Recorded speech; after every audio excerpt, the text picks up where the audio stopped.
વસ્ત્રાપુરમાં શિવાલિક હાઇટ્સમાં ભીષણ આગ લાગી છે। ફાયર બ્રિગેડની 10 ટીમો ઘટના સ્થળે પહોંચી ચૂકી છે।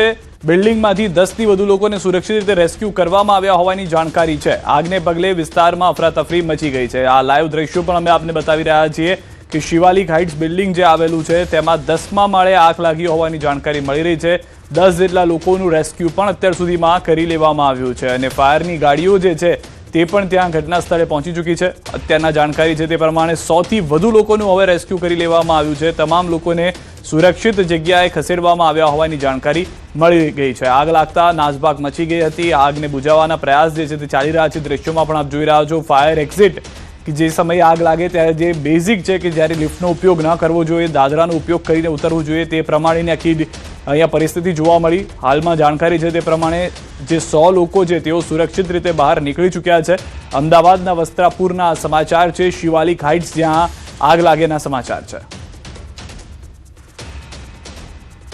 ફાયર બ્રિગેડના મેઇન કંટ્રોલ રૂમને વસ્ત્રાપુર ખાતે આઈટીસી હોટલની બાજુમાં શિવાલિક બિલ્ડિંગ છે, તેમાં 4th ફ્લોર ઉપર એક રિયલ એસ્ટેટની ઓફિસ છે। તેમાં એક નજીવા કારણથી આગ લાગેલી છે। નજીકના ફાયર સ્ટેશનની Bodakdev fire station, Prahladnagar fire સ્ટેશનની fire fighting responder team fire fighting operation control કરેલ છે। કોઈ જાનહાનિ નથી। લગભગ 100 લોકોનું ટેરેસથી અને 4th ફ્લોરથી ઇવેક્યુએશન કરેલું છે। તમામ સહી સલામત લોકો ઇમરજન્સી એસેમ્બલી પોઈન્ટ ઉપર લાવી દીધા છે।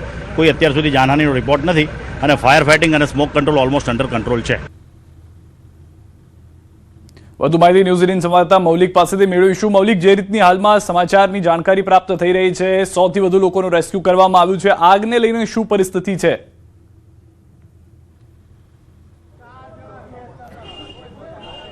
સિદ્ધાર્થ, જે રીતે વિગતો મળી રહી છે, ફાયર બ્રિગેડની ટીમને 4 વાગ્યાના સુમારે એક કોલ મળ્યો હતો।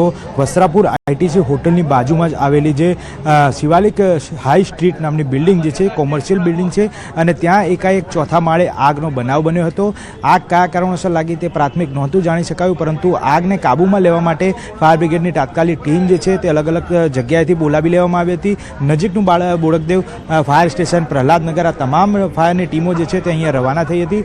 સ્થાનિક લોકોને એ પ્રકારની જાણકારી હતી કે અહીંયા જે આગ લાગી છે તેને પગલે તેની ઉપરનું તમામ બિલ્ડિંગ જે છે તે બિલ્ડિંગની અંદર લોકો જે છે તેમને રેસ્ક્યુ કરવાની ફરજ પડી શકે છે।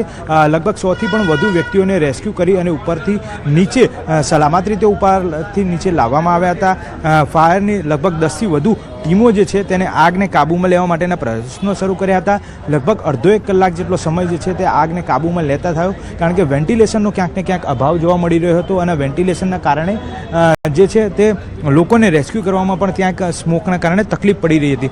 આપ જે રીતે દ્રશ્યો જોઈ શકો છો કે અત્યારે હાલ સલામત જગ્યા છે, ફાયરની એનઓસી છે, પરંતુ ક્યાંક ને ક્યાંક કાચના જે આખું બિલ્ડિંગ હતું અને તેને પગલે વેન્ટિલેશન નહોતું થતું અને જે સ્મોક છે આગ લાગવાને પગલે તે સ્મોક ખૂબ જ વધી ગયો હતો અને તેને કારણે લોકો જે છે તે અફરાતફરીનો માહોલ પણ સર્જાયો હતો। પરંતુ ફાયર બ્રિગેડની ટીમે તમામ લોકોને સુરક્ષિત સ્થળે ખસેડી અને અત્યારે હાલ સલામત રીતે કાઢ્યા છે। ફાયર બ્રિગેડની ટીમની સાથે સાથે એફએસએલની ટીમ જે છે તે અત્યારે ઘટના સ્થળે કયા કારણોસર આગ લાગી, આગ પાછળના કારણો શું હોઈ શકે છે, આ તમામ બાબતે તપાસ શરૂ કરી છે।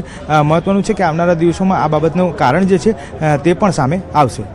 જી આભાર સમગ્ર માહિતી બદલ મૌલિક। તો હાલમાં તમામ લોકો જે ફસાયેલા હતા તે સુરક્ષિત રીતે બહાર આવ્યા હોવાની પ્રાથમિક જાણકારી છે। હજુ પણ રેસ્ક્યુ જે છે તે યથાવત રાખવામાં આવ્યું છે। વધુ જાણકારી જે આગ કયા કારણસર લાગી તે આગ એકદમ કાબૂમાં આવી ગયા બાદ ખબર હાલ આવશે।